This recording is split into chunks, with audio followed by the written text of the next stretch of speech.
എല്ലാ പ്രിയപ്പെട്ട PSC ഉദ്യോഗാർത്ഥികൾക്കും ഫാർമടെക് YouTube ചാനലിലേക്ക് സ്വാഗതം. ഞാനിന്ന് നിങ്ങൾക്കായി ഇവിടെ എടുക്കുന്നത് കേരള ചരിത്രത്തിൽ വൈക്കം സത്യാഗ്രഹവുമായി ബന്ധപ്പെട്ട ഭാഗമാണ്. സാധാരണ PSC പരീക്ഷകളിൽ സ്ഥിരമായി ചോദിക്കാറുള്ള ചോദ്യമാണ് വൈക്കം സത്യാഗ്രഹവും അതിനോടനുബന്ധമായിട്ടുള്ള കാര്യങ്ങളും. അയിത്തത്തിനെതിരെ, തൊട്ടുകൂടായ്മയ്ക്കെതിരെ ഇന്ത്യയിൽ നടന്ന ആദ്യ പ്രധാന സമരങ്ങളിൽ ഒന്നാണ് വൈക്കം സത്യാഗ്രഹം. ആദ്യ സമരം എന്ന് തന്നെ വേണേൽ പറയാം. അയിത്തത്തിനെതിരെയാണ്, അൺടച്ചബിലിറ്റിക്കെതിരെ. അത് വളരെ പ്രധാനപ്പെട്ട ഒരു പോയിൻ്റാണ്.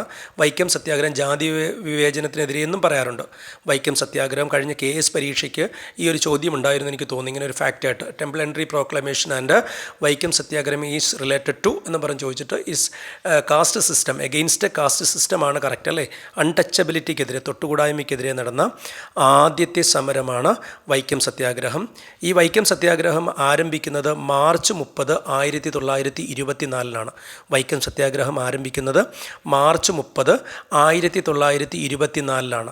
അതായത് ക്ഷേത്രത്തിലേക്കുള്ള അപ്രോച്ച് റോഡ്, ക്ഷേത്രത്തിലേക്കുള്ള പ്രവേശന വഴി, നടപ്പാത പൊതുവായി അവർണർക്കും കൂടി തുറന്നു കൊടുക്കണമെന്ന് ചോദിച്ചുകൊണ്ടുള്ള സമരമായിരുന്നു വൈക്കം സത്യാഗ്രഹം. ക്ഷേത്രത്തിലേക്കുള്ള പൊതു നടപ്പാത അവർണർക്കും കൂടി ഉള്ളതാണ് എന്ന് ചോദിച്ചുകൊണ്ട് പറഞ്ഞുകൊണ്ടുള്ള സമരമായിരുന്നു വൈക്കം സത്യാഗ്രഹം.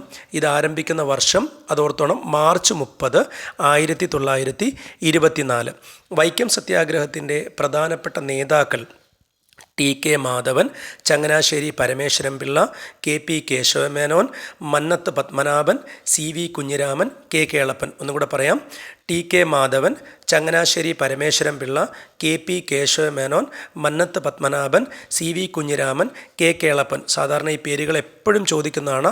ഈ പേരുകളൊക്കെ കൊടുത്തിട്ട് അതിൽ നിന്ന് ഉൾപ്പെടാത്ത വ്യക്തികളുടെ പേരെഴുതാൻ ചോദിക്കാറുണ്ട്. അപ്പോൾ ആ പേരുകളൊക്കെ ഒന്ന് ഓർത്ത് വെച്ചേക്കുക.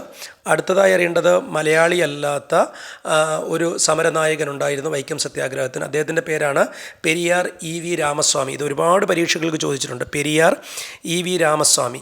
പെരിയാർ EV രാമസ്വാമി അദ്ദേഹം മദ്രാസുകാരനായിരുന്നു.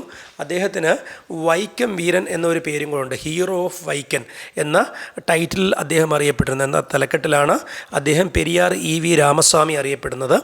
അദ്ദേഹം പ്രധാന നേതാക്കളൊക്കെ അറസ്റ്റിലായതിനു ശേഷം മുൻനിരയിലേക്ക് വന്ന നേതാവാണ് പെരിയാർ EV രാമസ്വാമി. ഈ വൈക്കം സത്യാഗ്രഹവുമായി ബന്ധപ്പെട്ട് പെരിയാർ EV രാമസ്വാമി 2 പ്രാവശ്യം ജയിൽവാസം അനുഭവിച്ചിട്ടുണ്ട്. പെരിയാർ EV രാമസ്വാമി, വൈക്കം വീരൻ എന്ന പേരിൽ അറിയപ്പെട്ട പെരിയാർ EV രാമസ്വാമി, വൈക്കം സത്യാഗ്രഹവുമായി ബന്ധപ്പെട്ട് 2 തവണകളിലായി അദ്ദേഹത്തെ പോലീസ് അറസ്റ്റ് ചെയ്യുകയും 74 ദിവസം, എത്ര ദിവസമാണ്? 74 ദിവസം അദ്ദേഹം ജയിൽവാസം അനുഭവിച്ചിട്ടുണ്ട്, ജയിലിൽ കിടന്നിട്ടുണ്ട്. അപ്പോൾ ഇത്രയുമാണ് പ്രധാനപ്പെട്ട കാര്യങ്ങൾ. അടുത്ത വൈക്കം സത്യാഗ്രഹവുമായിട്ട് ഓർക്കേണ്ട ഒരു പ്രധാന കാര്യമാണ് സവർണ ജാഥ. സവർണ ജാഥ നയിച്ചത് മന്നത്ത് പത്മനാഭൻ്റെ നേതൃത്വത്തിൽ വൈക്കത്ത് നിന്ന് തിരുവനന്തപുരത്തേക്കാണ്. സവർണരായിട്ടുള്ള ആൾക്കാർ വൈക്കം സത്യാഗ്രഹത്തിന് ഐക്യദാർഢ്യം പ്രഖ്യാപിച്ചുകൊണ്ട്, അതായത് അവർണർക്കും കൂടി വൈക്കം ക്ഷേത്രത്തിൽ പ്രവേശനം ഉറപ്പാക്കണം എന്ന് പറഞ്ഞുകൊണ്ട് സവർണരുടെ നേതൃത്വത്തിൽ, അവർണർക്ക് വേണ്ടി സവർണരുടെ നേതൃത്വത്തിൽ ജാഥ നയിച്ചത് മന്നത്ത് പത്മനാഭൻ്റെ നേതൃത്വത്തിലായിരുന്നു. അത് എവിടെ നിന്നായിരുന്നു? വൈക്കത്ത് നിന്ന് തിരുവനന്തപുരത്തേക്ക് നടത്തിയ ജാഥയാണ് സവർണ ജാഥ. അത് ഈ വൈക്കം സത്യാഗ്രഹത്തിന് പിൻബലം നൽകാൻ വേണ്ടിയായിരുന്നു, സപ്പോർട്ട് നൽകാൻ വേണ്ടിയാണ് അങ്ങനെ ഒരു സവർണ ജാഥ കണ്ടക്ട് ചെയ്ത് നയിച്ചത്. ഇനി സവർണ ജാഥയിലെ അംഗങ്ങൾ തിരുവനന്തപുരത്തെത്തുകയും അവരുടെ നിവേദനം, സവർണജാഥയിലെ അംഗങ്ങൾ തിരുവനന്തപുരത്തെത്തിയതിനു ശേഷം അവരുടെ നിവേദനം, അവരുടെ ആവശ്യങ്ങളടങ്ങിയ നിവേദനം അന്നത്തെ തിരുവനന്തപുരത്തെ റീജൻ്റായിരുന്ന സേതു ലക്ഷ്മി ഭായിക്കാണ് നൽകിയത്. സേതു ലക്ഷ്മി ഭായി, ഓർത്തോണം പേര്. സവർണജാഥ അംഗങ്ങൾ അവരുടെ നിവേദനം സമർപ്പിച്ചത് ആർക്ക്? സേതു ലക്ഷ്മി ഭായി, അന്നത്തെ തിരുവനന്തപുരത്തെ റീജൻ്റായിരുന്ന സേതു ലക്ഷ്മി ഭായിക്കാണ് ഇതിൻ്റെ നിവേദനം നൽകിയത്. ഇനി സമരം ഏകദേശം 20 മാസം നീണ്ടു നിന്നു. വൈക്കം സത്യാഗ്രഹം 20 മാസമാണ് നീണ്ടു നിന്നത്. ആ സമരം, അതായത് 20 മാസം നീണ്ടു നിന്നു. ആ സമരം അവസാനിക്കുന്നത് നവംബർ 23, 1925 വൈക്കം സത്യാഗ്രഹം അവസാനിക്കുന്നത്. വൈക്കം സത്യാഗ്രഹം ആരംഭിക്കുന്നത് മാർച്ച് 30, 1924.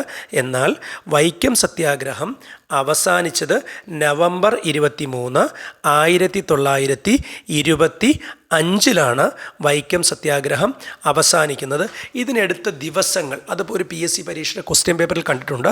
603 ദിവസമാണ് വൈക്കം സത്യാഗ്രഹം. എത്രയാണ്? ആകെ 603 ദിവസങ്ങൾ അല്ലെങ്കിൽ 20 മാസം. കറക്റ്റ് ദിവസം പറഞ്ഞാൽ 603 ദിവസമായിരുന്നു വൈക്കം സത്യാഗ്രഹം നീണ്ടു നിന്നത്. ഈ വൈക്കം സത്യാഗ്രഹം അവസാനിപ്പിക്കാൻ കാരണമായത് മഹാത്മാഗാന്ധിയുടെ നേതൃത്വത്തിൽ അധ്യക്ഷതയിൽ നടന്ന മധ്യസ്ഥ ചർച്ചയിലാണ് വൈക്കം സത്യാഗ്രഹം അവസാനിപ്പിച്ചത്.